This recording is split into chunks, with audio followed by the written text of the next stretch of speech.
Right, hi everyone.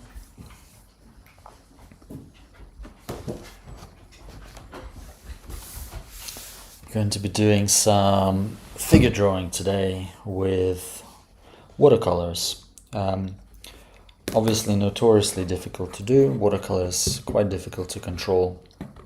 So what I thought I would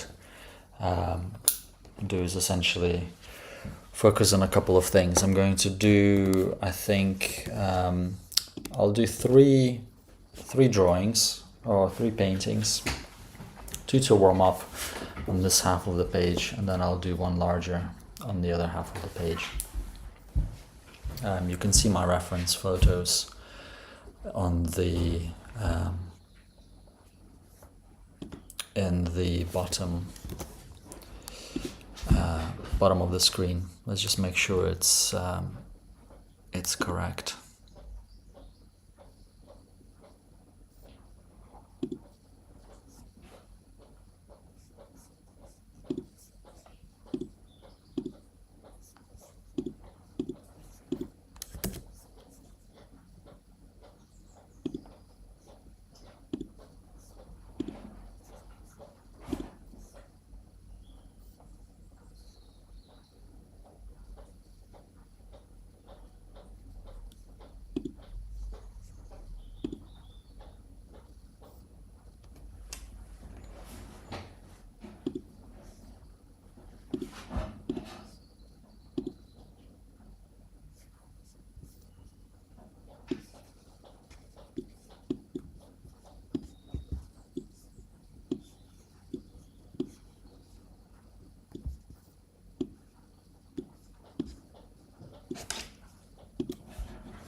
I'm not sure why it's not updating correctly.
So I'm just trying to sort out my references to make sure that you can see them as well.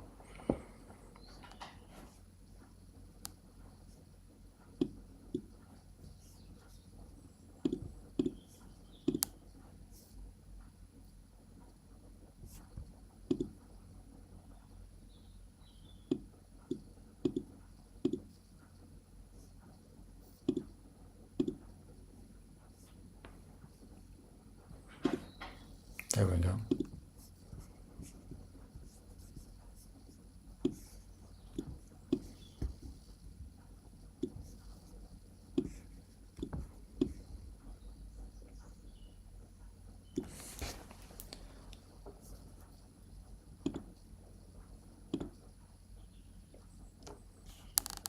Okay, that should do it. So let's get going.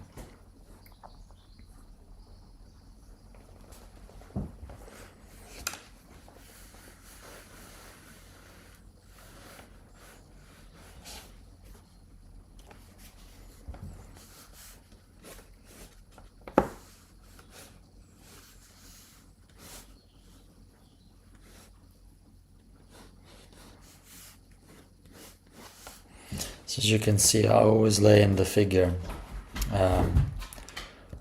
with a sort of with a kind of a stick figure first. So I start with my head.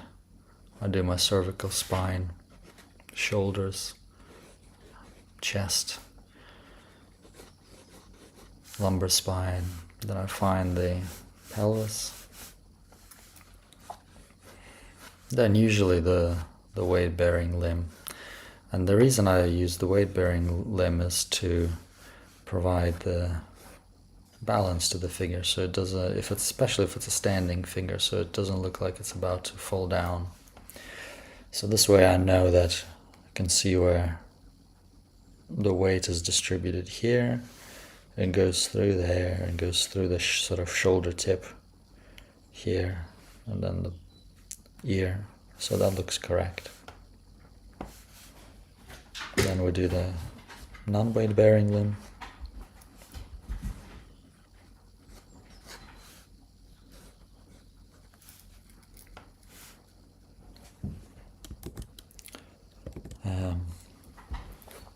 I use this step as a kind of an opportunity to check things, make sure that the proportions are relatively okay.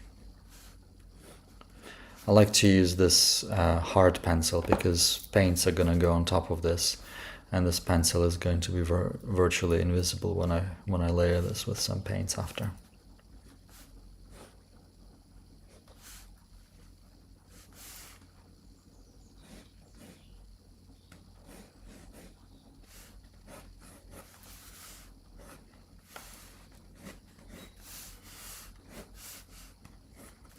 There we go. So that's a relatively good stick figure. We'll add the floor there. It's a nice gesture, I think, as well, because we've got the head and then the eye just sort of follows these S-curves down to the floor and then up and through to the arms.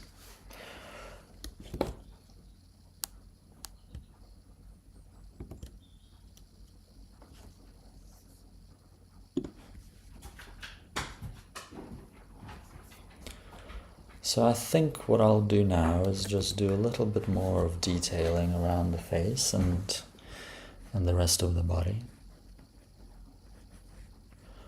and the hairline. This is always my kind of weakest point, is getting the head and face proportions right in relation to the rest of the body. Quite often I just I get them wrong. My head just gets too big or too small. Oh dear, that's quite a weird hip I've given her.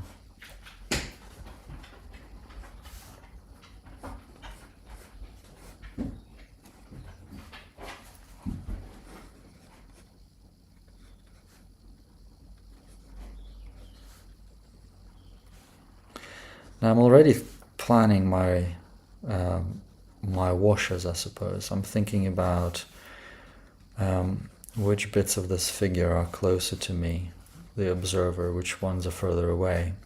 So I'm thinking in the context of my foreground and my background. So I can see that this knee, for example, is going to be closer away, but then it bends backwards. And this side of the body is rotated away from me. So I'm already thinking that I'd like to kind of lose some edges here when I paint.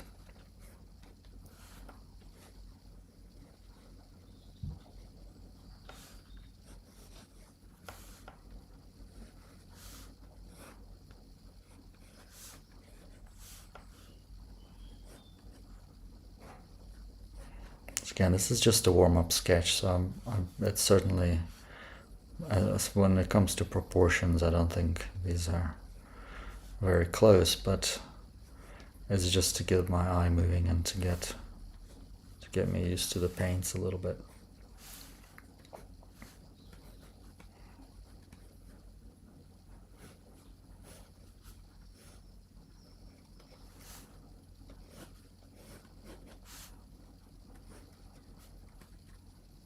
Okay, so I think that's a reasonable skeleton. So we can start going into painting this. So I've got this awesome palette that I use. I just got it last week from one of my favorite shops in London. So I'm going to be using this palette for painting today. I've set it up with my general kind of spring colors, so my cool warm yellows, cool red, warm red, my greens, cool blue, warm blue, gray, and then some funky colors.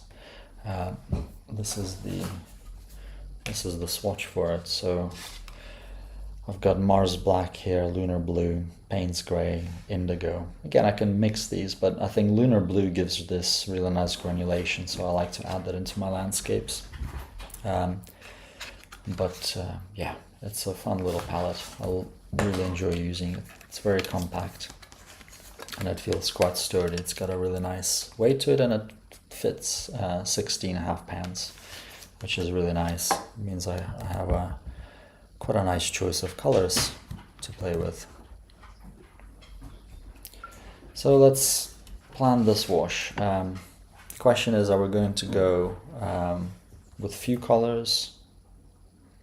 Yeah, maybe let's do minimal.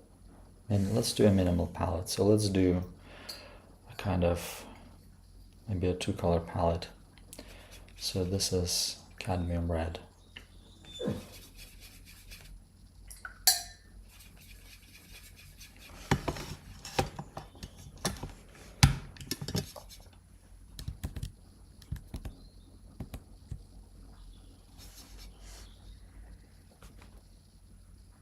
So I'm just laying in my what I thought I would do. I'm not going to worry too much about preserving the white of the paper for this one. I think I've got some white gouache, so I'm just going to use that. I'm not being completely purist about it, because this is all about experimentation and just playing with the colors and seeing what works, seeing what doesn't work.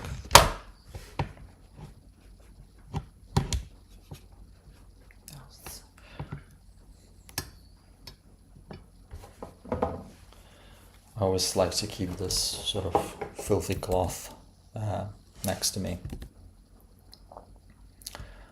if I want to clean my brush or something like that, or dry my brush.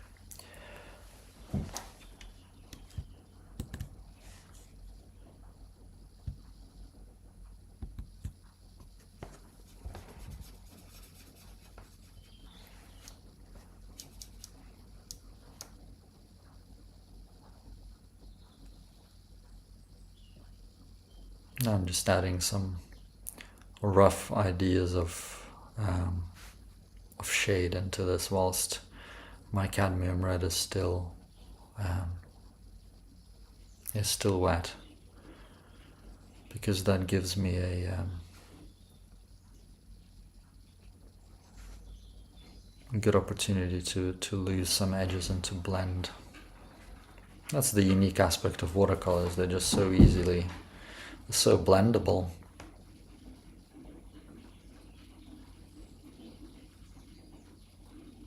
You don't have to spend too much effort trying to lose the edge or get the edge.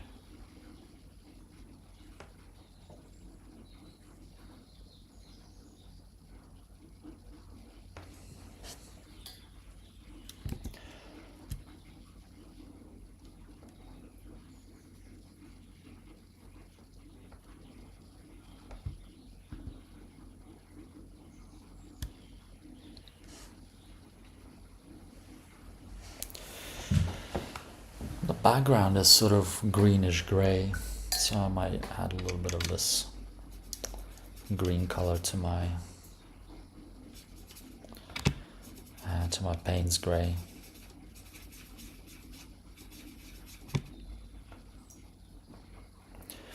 I'll do it wet into wet just to make it look cool and fun. And then the background just sort of evaporates as it goes down.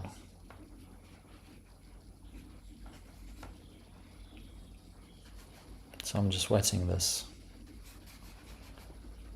and now I can start adding the color in.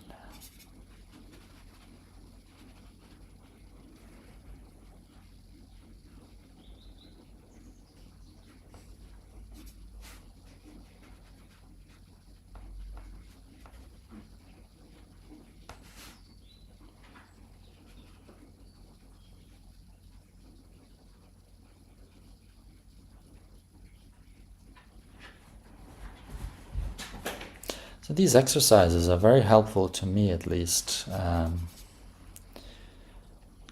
to get the control of the brush, to get controls of the water. There's no pressure in them. They're very loose, as you can see. They're just fun to do.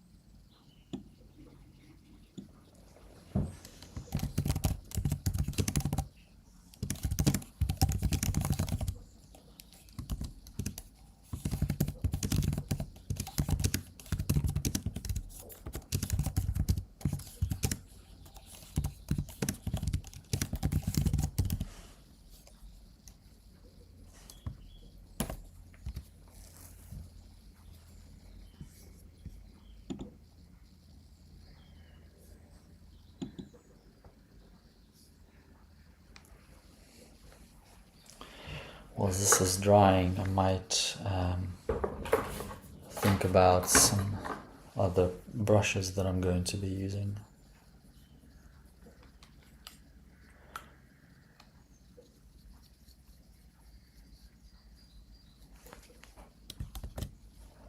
So I like this one. It's quite good for detailing. So when the time comes for me to do some specific edges, that's the one I'll be using. Okay, that's where it's drying out nicely. So I can go in with a little bit more Payne's Grey now.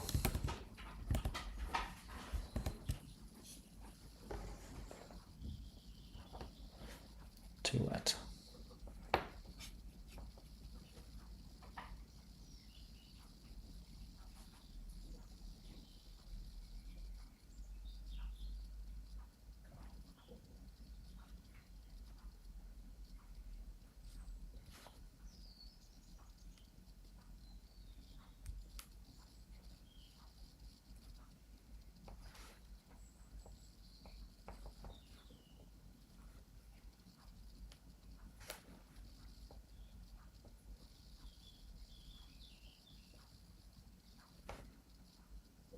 So I try to minimize the number of times I go with a brush over a specific area, because I think that just makes the painting look a little bit overworked.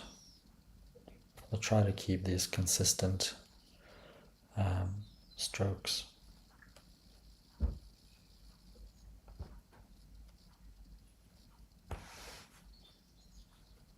And I don't mind that there is some leakage or some sort of overspill of color. I quite like that, in fact.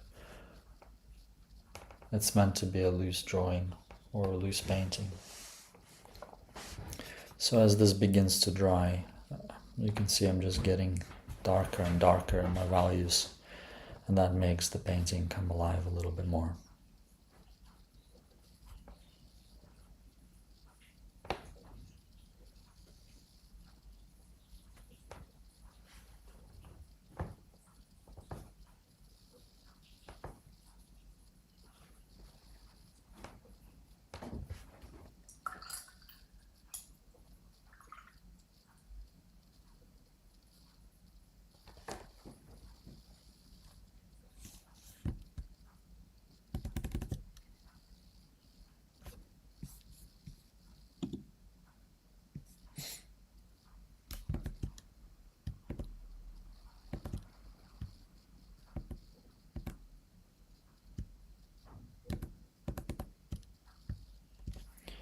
So this is drying a little bit. I can start, what I'll do is I'll start going into some details now whilst bigger areas are drying.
Waiting for this face to dry a little bit now so I can do the hair and do the facial features.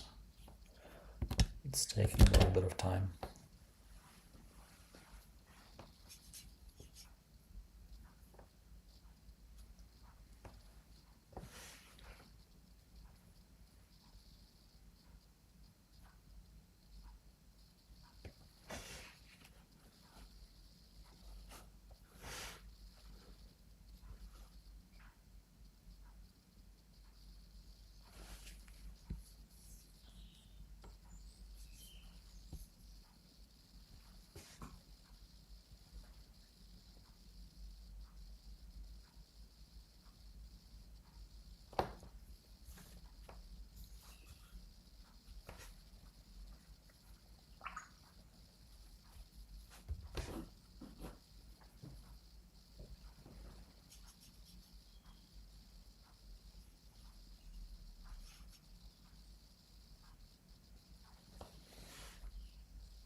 And my least favorite part is the facial features. I always get them wrong.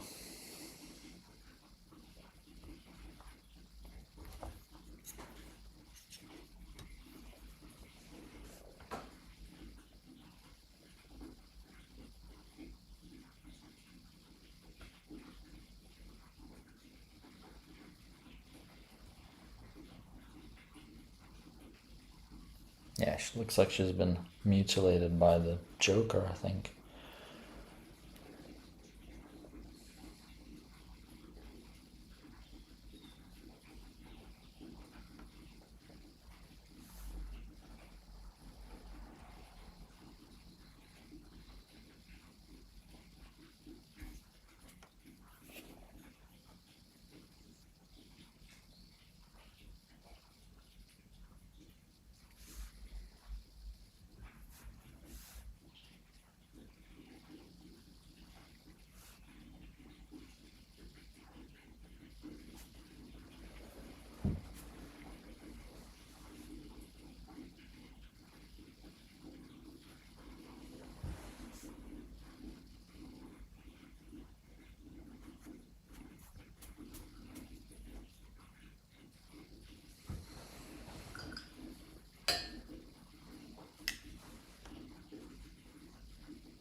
So this little painting, there's only two colors here.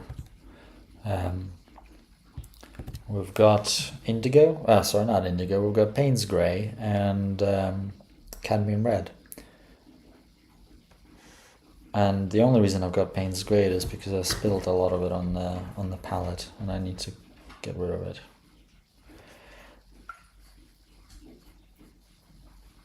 Now let's just check, it's relatively dry there.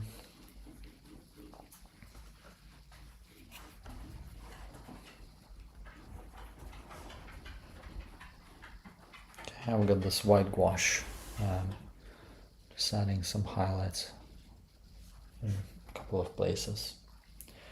Nothing too dramatic. And again, I mean, the I think I usually use the white of the paper, but I thought for this, this is just a little study, a little bit of fun. It doesn't really matter, and it's just quite fun to experiment with different things.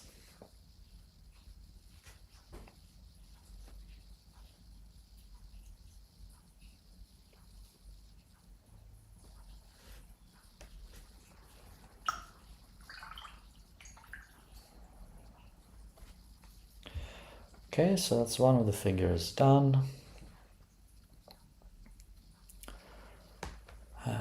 Let's do the next figure.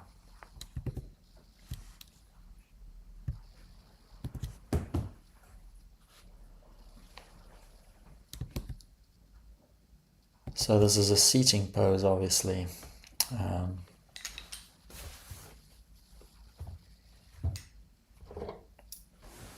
sketch it out first. Seating poses to me are always a little bit more difficult than standing. I think the easiest pose that I draw is the lying pose. But I would say if somebody's lying down, that's an easy one to draw for me. The next one is standing, but they have to be standing in a kind of a dynamic way. And the least favorite pose for me to draw is the sitting down pose.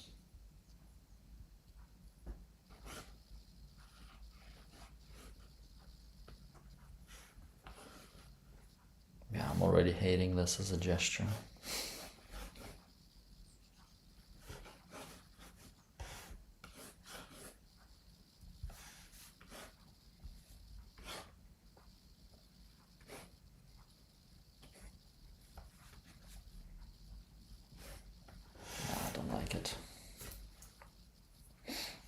I don't have an eraser either, so let's make it a little bit bigger. Move it there.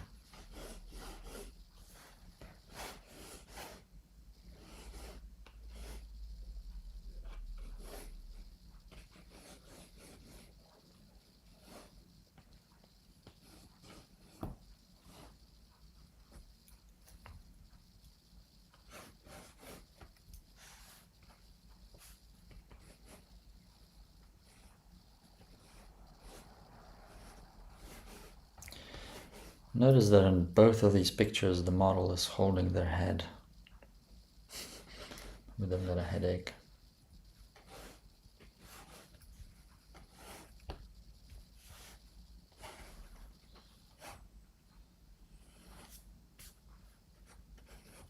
Alright, let's refine this a little bit.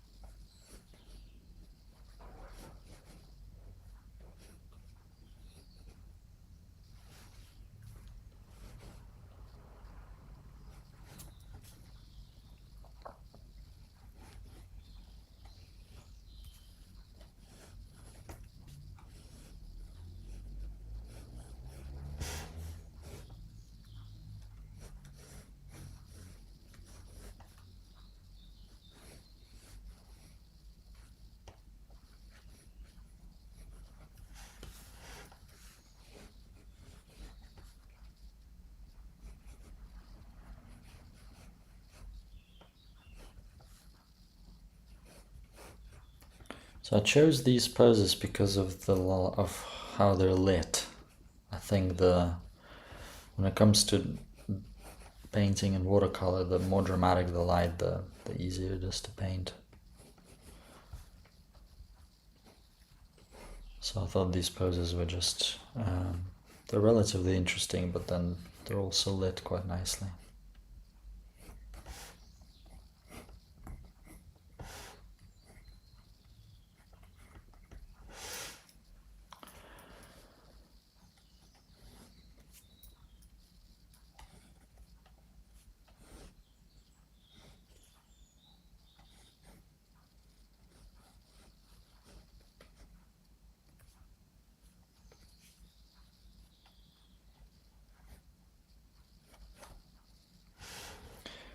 got quite a large chest, a wide chest, so I'm trying to use that as a kind of as a point of interest on the figure.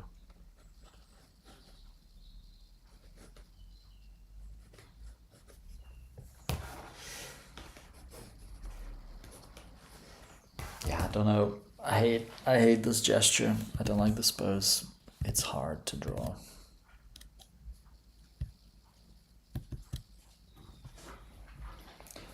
But enough moaning.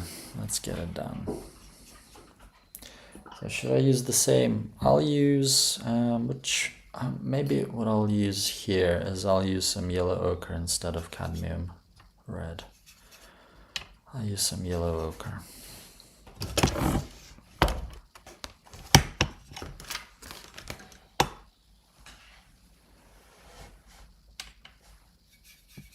It's quite a vibrant color, so I better dilute it a little bit. And then I'm going to use with yellow ochre instead of Payne's Grey. I might just go for the ultramarine or something like that.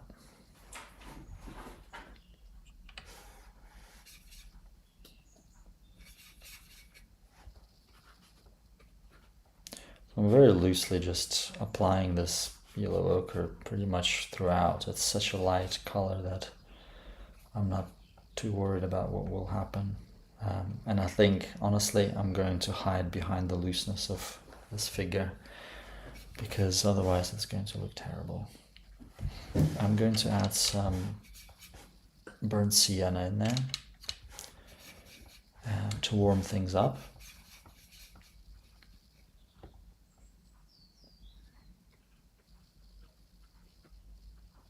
And I'm warming things up essentially where the shadows are going to be.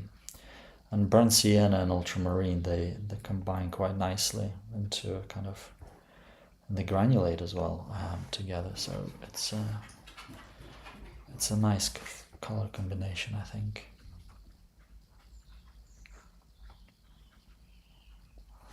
Okay, and then whilst this is drying, I'm going to go straight into the background, and this background is quite dark, so I'm going to use my Payne's Grey. So I'm just wetting the paper with water. I was going to say clean water, but it's definitely not clean at this stage.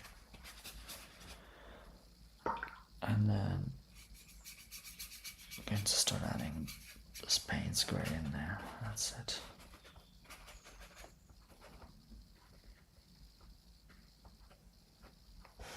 Backgrounds are quite useful because we can negatively paint around things that around our figure and define the edge of the set figure.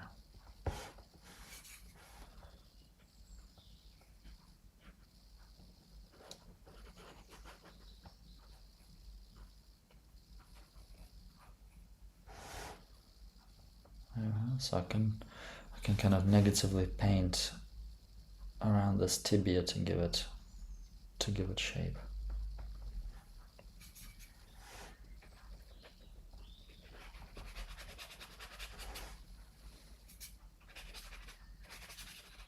There we go.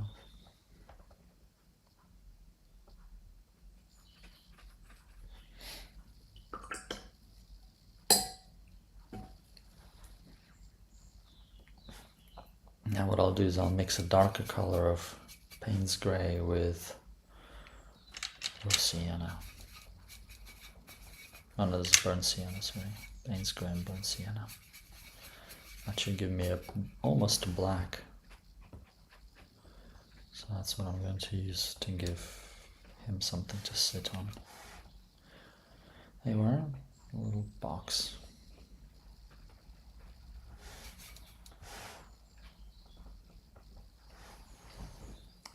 And then as this dries, I'm going to give this box some refined edges.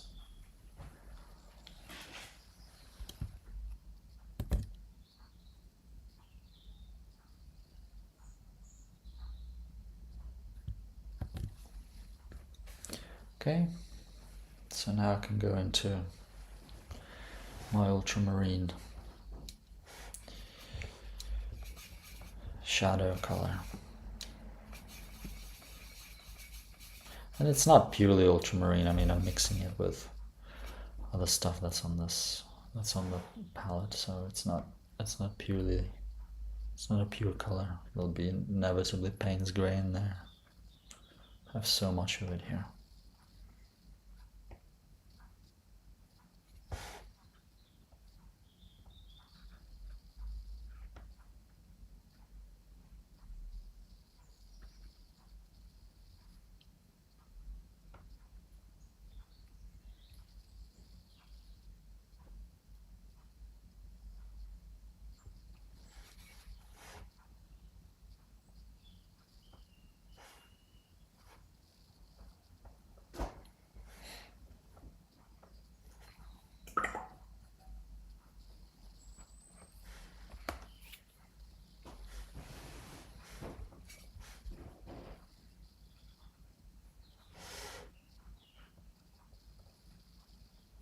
Okay, so already we're getting some definition with just by adding some shadow and large shadow shapes. We're already getting some definition on this figure, which is what we want.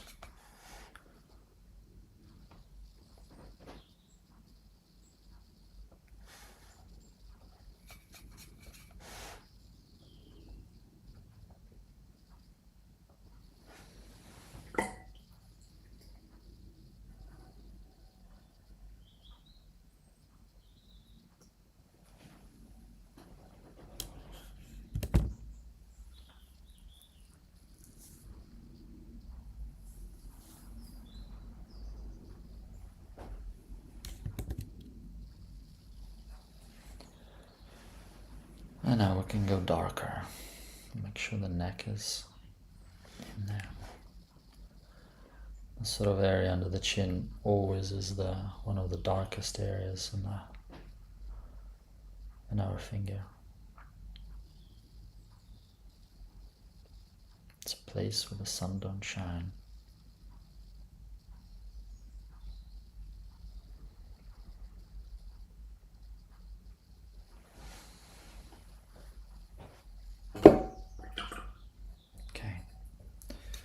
Collect some of this stuff on the palette and give him some hair. Got some yellow lingering from probably a previous painting I did. There you go, have some hair.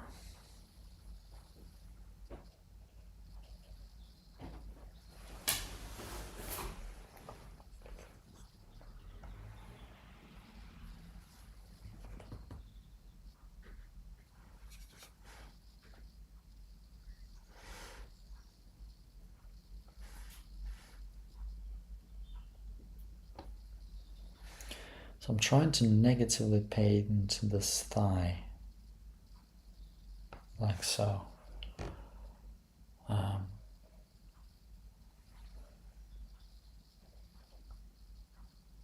Yeah, might leave it for a bit to dry. Oh, this is already, this Payne's Gray with sienna is granulating beautifully.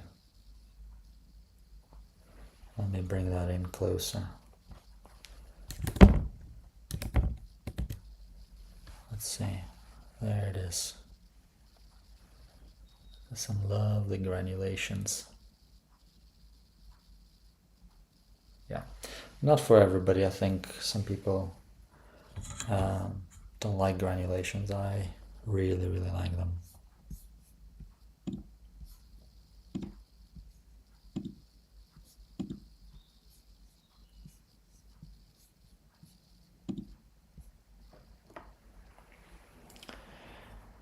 So let's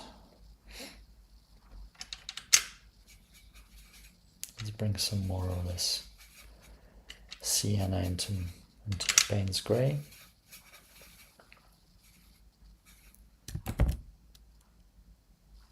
And let's make this a little bit more cube-like.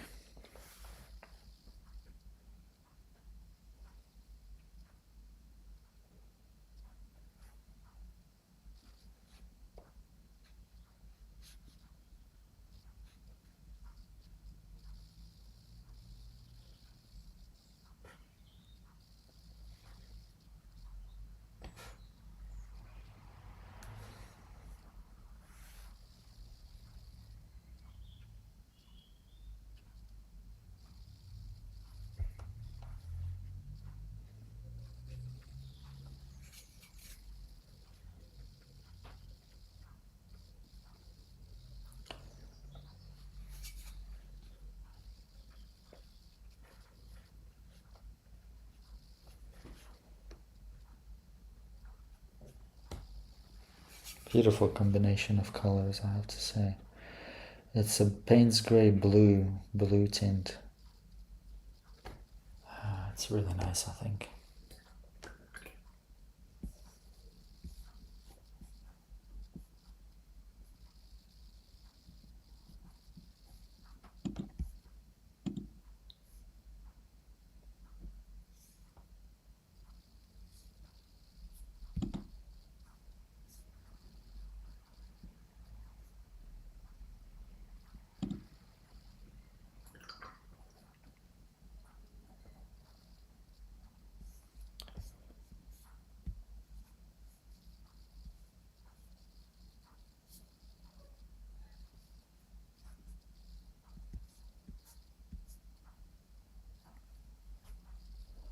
Okay, so that should be drying out nicely, I think.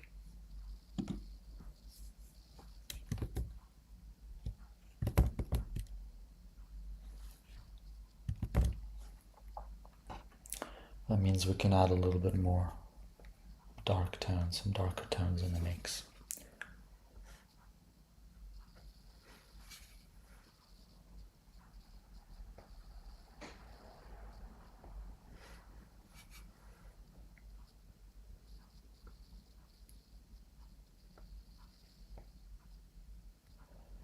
I think painting with watercolor is such an easy way to get value onto any drawing or any figure drawing.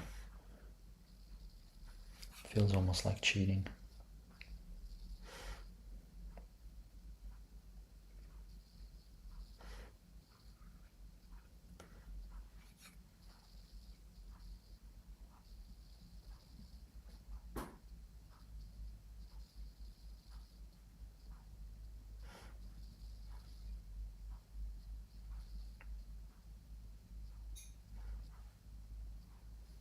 Okay, and then there's some shadow there on the other side, but it's very light.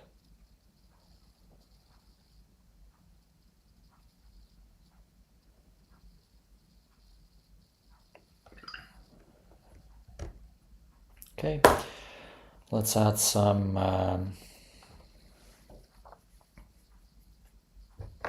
highlights.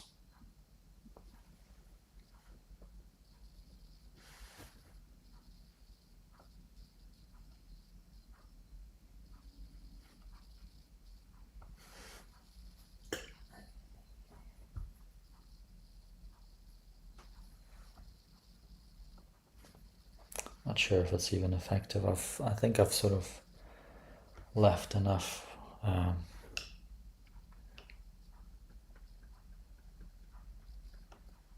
enough white space on this figure.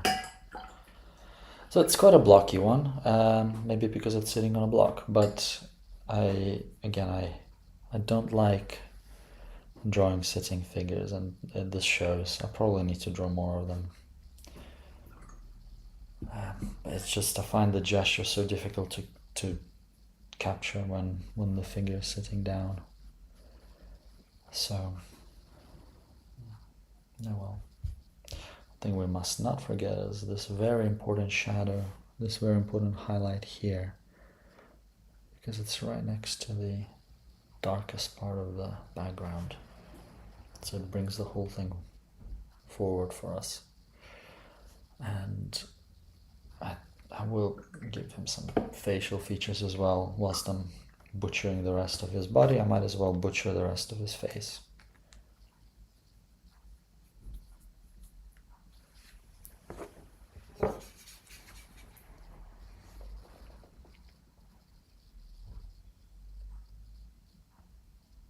There you go, he looks really sad now because I've butchered his face and his body.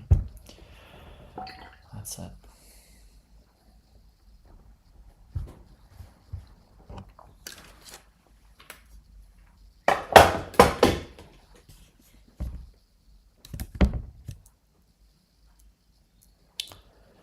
Okay, let's go for our last one.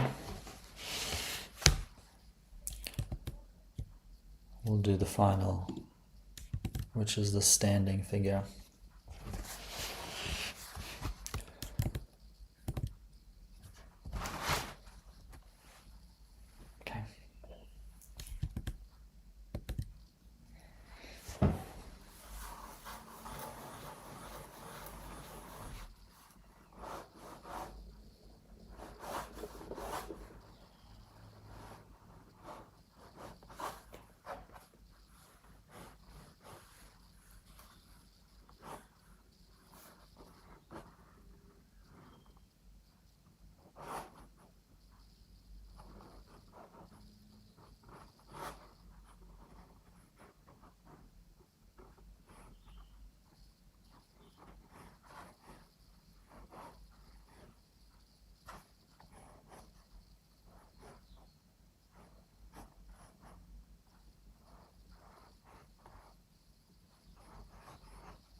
Alright, that should do it.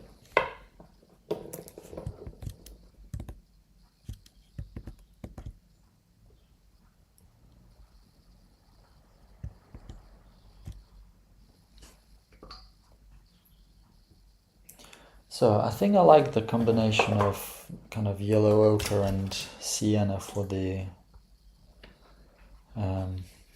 skin tones. So I might just keep on keeping on with that.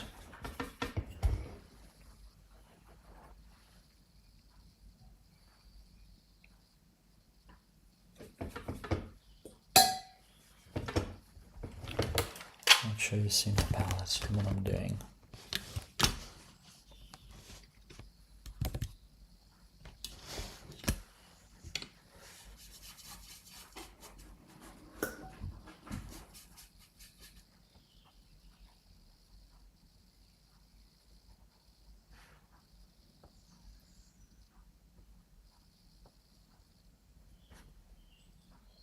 Now that's it for the skin.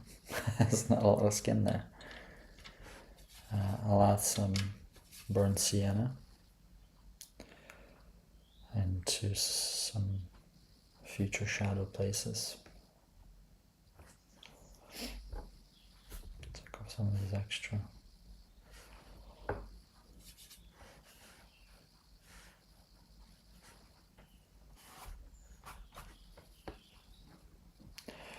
And then for the dress, I will use a sort of yellowish Payne's grey mixture.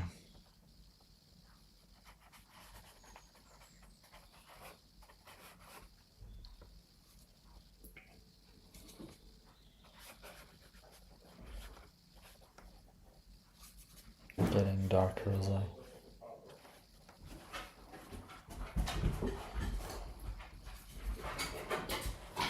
go down.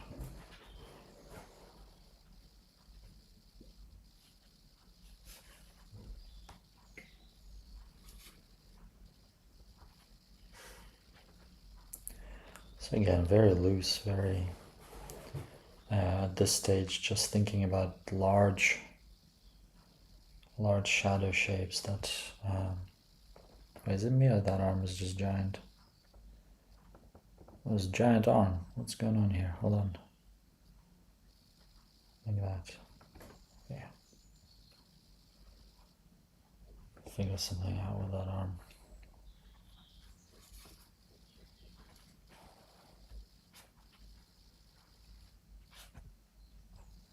Okay. Add some burnt sienna to the Payne's grey mixture. That's for the hair. But also I'm thinking about the background, so maybe I will maybe using it for the background is not such a bad idea either.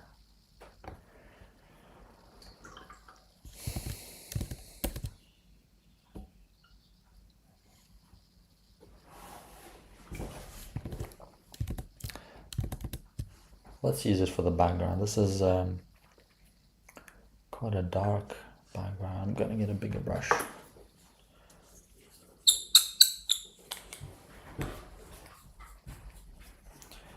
So this is a number 10 brush, but it's kind of shaped like a dagger, I guess. Maybe I think it's called a dagger brush, but you can use it for covering large areas quite quickly. So let's wet the background.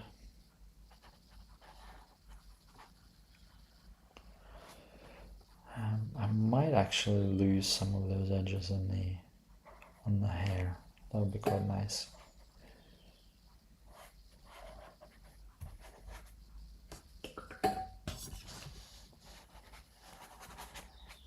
So I'm just again wetting the paper.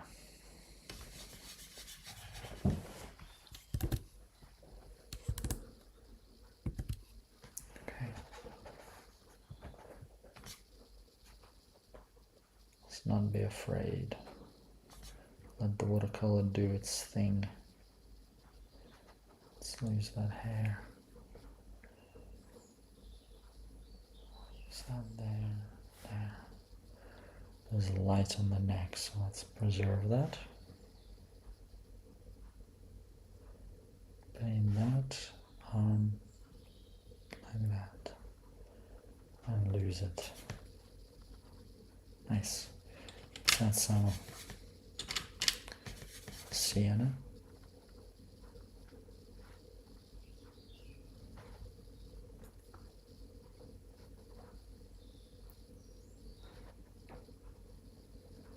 Just negatively painting around the folds of the dress. Being careful not to overdo it. So this negative painting is like you're carving something out of marble almost.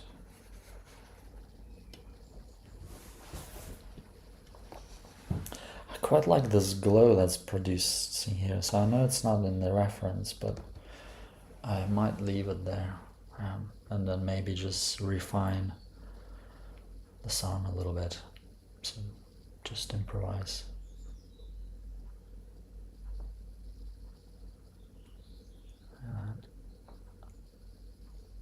Yeah, okay.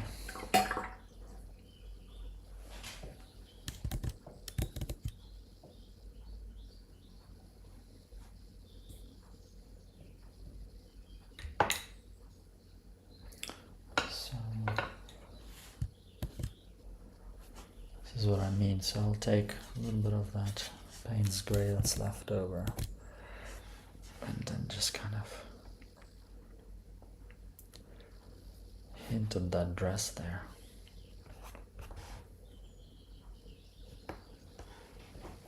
There we go.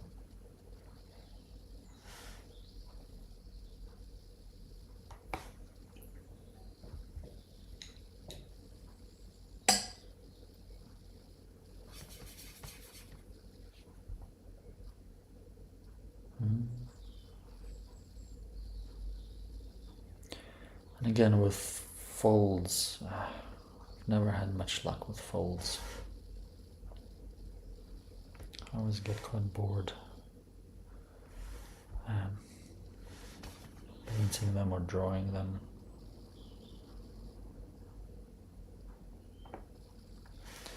They're a good way of sort of doing brush control work.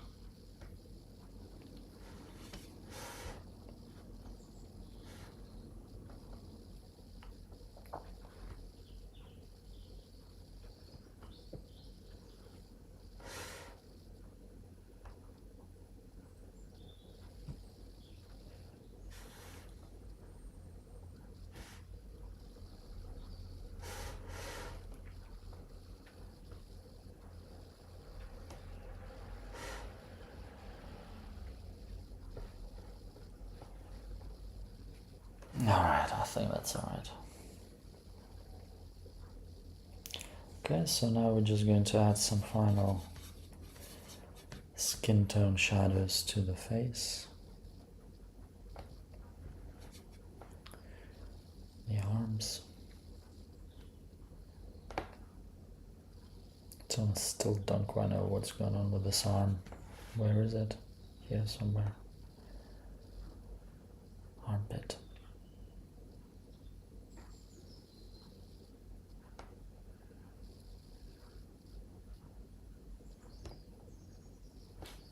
Let's not forget this top as well. There it is. Look at that.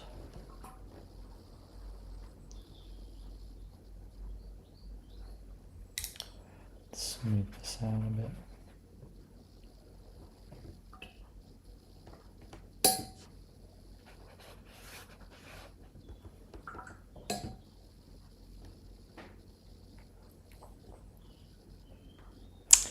So once again, let's butcher her face.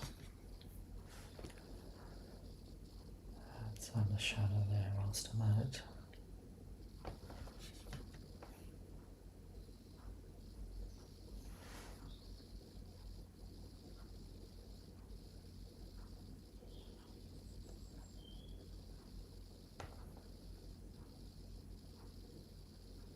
Never quite understood why I'm so bad at drawing facial features.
So I'm just fiddling with it essentially.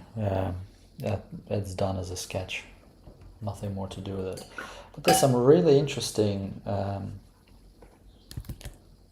patterns that have emerged. Let's just take a little closer look. So first of all, it looks almost like there's a wave above her head coming up there. And that's just, I had a little bit of extra water that went up there, but it worked out quite nicely. And I love this combination of Payne's Grey and Sienna. I'm definitely going to use it in the future. It sort of creates this lovely marble-like effect. So this is it. We had, what did we do? We've done 3 little paintings, two warm-up sketches, and then a larger study there. Again, my strong point, I think this is obviously my favorite of the 3. This is my least favorite of the 3, but all 3 of them, they've got their pros and cons. This was only, we've got, for skin tones, I used yellow ochre, a little bit of sienna, burnt sienna, and then I used Payne's Grain. So 3 colors, 2 colors. Quite minimal. So thanks very much for joining, and I hope to see you next time. Take care.